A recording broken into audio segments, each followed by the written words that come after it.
see by the dawn's early light what so proudly we hailed at the twilight's last gleaming, whose broad stripes and bright stars through the perilous flight o'er the ramparts we watched were so gallantly streaming, and the rocket's red glare, the one bursting in air, gave proof through the night that our flag was still there. Oh, say does that star-spangled banner yet wave o'er the land of the free and the home of the brave?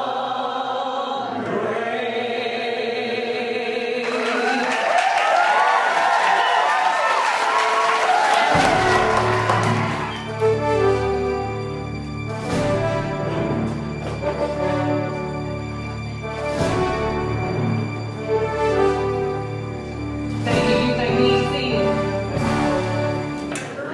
Okay, everyone. First of all, I'd like for us all to say thank you to Mr. Bronson Norton, who was kind enough to do our clothes for us today. His mother, Corinne, who is here with him, is actually a veterans advocate and works very, very diligently to help veterans get benefits and do things like that. So thank you, Corinne, for bringing him in today. She'll be here throughout the program. We'd like to start today. I'd like to start by, first of all, thanking you for coming out to our program.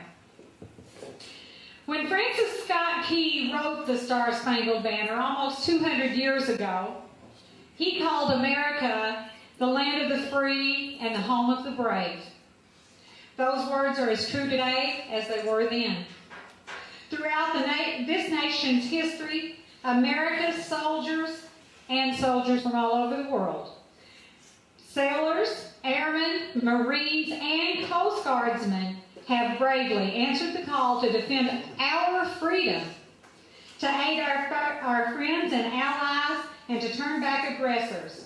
We can never fully repay our debt of gratitude to the more than 650,000 American service members who died in battle. Tom, come join us. Who died in battle,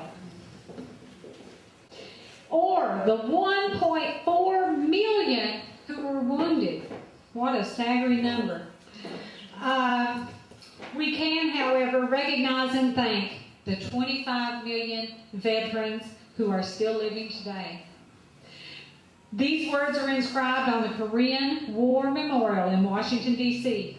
It says, "Our nation honors her sons and daughters who answered the call to defend a country they never knew and a people they never met." Those words apply equally to many of our World War I, World War II, Vietnam War, and Gulf War veterans as well. They apply to today's active duty service members, tomorrow's veterans who are helping to maintain peace throughout the world. Today, it is our privilege to say thank you to all of America and all of the country's veterans, to let you know that we appreciate you for your service and honor and for your sacrifice. The price of freedom is high. We cannot afford to forget those who were willing to pay that price for us. Today we celebrate Americans' veterans for keeping this nation the land of the free and the home of the brave. Thank you to each and every veteran. And today we want to especially recognize all the veterans living at Villa Grande of Sarasota. After the program today, Sammy will get the basket and show you. Villa Grande wanted to do something special to recognize. I'm going to call out the names of all of our veterans, but we wanted to give you something, a little gift from us. And honestly, it's not easy to find a gift for veterans. We made you a basket of love. And in your basket of love, we have put some things to remind us of where we've been. We got a patriotic basket. We put a flag in the middle, but of course, Coca-Cola in the little bottles is what we all remember the most, isn't it? And of course, what good's a Coke without some peanuts in your Coke? So we put some peanuts in there. And of course, Hershey's chocolate has been with us as long as we've been here. So of course, we put a chocolate bar, and then we filled the bottom with various candies. We have made 36 of those baskets because we are such a proud community, because we have 36 veterans who live here at Villa Grande. And those veterans are. And when I say your name, if you would, wave your hand or stand up so we can recognize you. And I did these by building, okay? So, Mr. Owen Granville. And please hold your applause till the end, and then we'll get everybody. So, Mr. Owen Granville. Mr. Lee Richmond, who is sitting right here. Mr. Anthony Faso, he may not be down here. Russell Marquette. Tom Koenig. Mr. Koenig just moved in. Jack Carroll. Erwin Friedman. Erwin's not here with us today. Russell Addison. Where's Russell? Is he not down here? Michael Sabados. Oh, there's Russell back there, everyone. Yeah. Michael Sabados. I don't see Mike. Okay. Pat Twynham. And if I call their name and they're not here and you see them later today, please acknowledge them. John Vistella. Don McGibbon. Don broke his foot. William McSweeney. Mr. McSweeney's here. William Duncan Criswell. Duncan didn't come down. Mr. Ron Klein.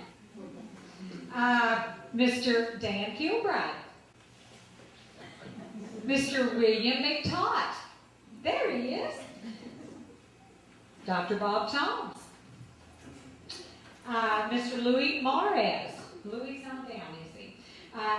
Mr. Sid Johnson. Mr. Earl Goodrow. Is Earl down here? No? Okay. Mr. Harvey Lowenhair. There's Harvey.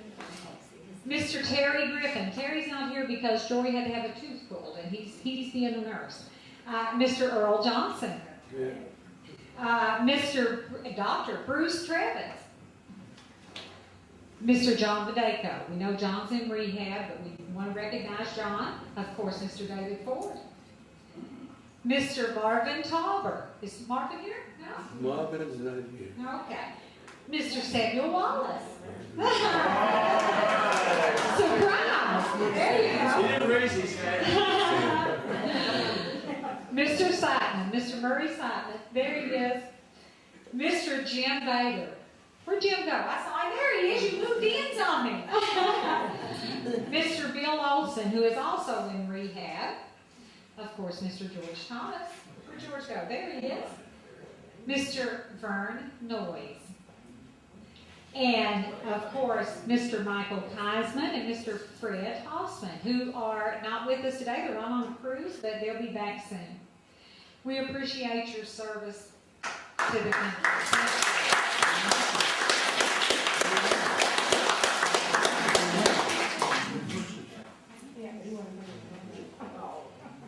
And now, Sammy's going to read a poem for you, and then I'll come back. This poem is entitled Soldier. I was that which others did not want to be. I went where others feared to go, and did what others failed to do. I asked nothing from those who gave nothing, and reluctantly accepted the thought of eternal loneliness should I fail. I have seen the face of terror, felt the stinging cold of fear, and enjoyed the sweetest taste of a moment's love. I have cried, pained, and hoped, but most of all, I have lived times others would say were best forgotten.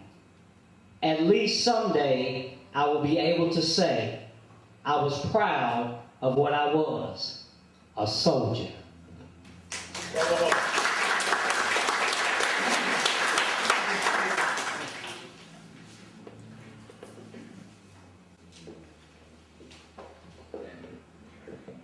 I found this in my readings, and I'd like to share it with you, and I think it says everything.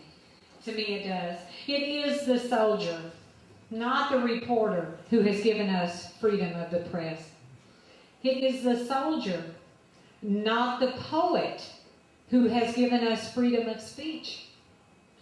It is the soldier, not the campus organizer, who has given us the freedom to demonstrate. It is the soldier, not the lawyer, who has given us the right to a fair trial. It is the soldier who salutes the flag, serves under the flag, and whose coffin is draped by the flag, who gives the protester the right to burn that flag. I thought that was quite good. And one last point, and then we're going to move forward, and we're going to have Sammy come back, and we're going to do a moment of silence for the soldiers that we've lost. This poem is called Soldier Boy, and I'm sorry, I do not know who wrote it, but it's a wonderful poem. It was from his home that he made up his mind. He weighed all the options before he signed. He loved his country. His family came first. He could make a difference, but expected the worst. He was a soldier boy. Away from home he would have to be. There was a farewell with no guarantee. A plane to somewhere the youngster would fly. He would train to kill so others wouldn't die. He was a soldier boy. He soon found himself in a far-off land, a hostile location with shifting sand. He would ride home, guarding his plight. He didn't want worry in the middle of the night. He was a soldier boy. His work was hard. There was cause to fear. He put his faith in those he held dear. He had made new friends, however brief. An unanswered bullet meant sudden grief. He was a soldier boy. Heading home soon consumed his thought. He cherished the ideal as he lay on his cot. His mother's cherry pie entered his mind. He missed them all. They were one of a kind. He was a soldier boy. There was a day when a firefight broke out. "We need a medic," a private would shout. The enemy was routed like the day before. Counting the dead was no easy chore. He was a soldier boy. There is a land far off that seldom we see, an ultimate sacrifice that those may go free. A tragic loss. What could he have been? And on his etched marker it says, "I would do it again." He was a soldier boy. Beautiful.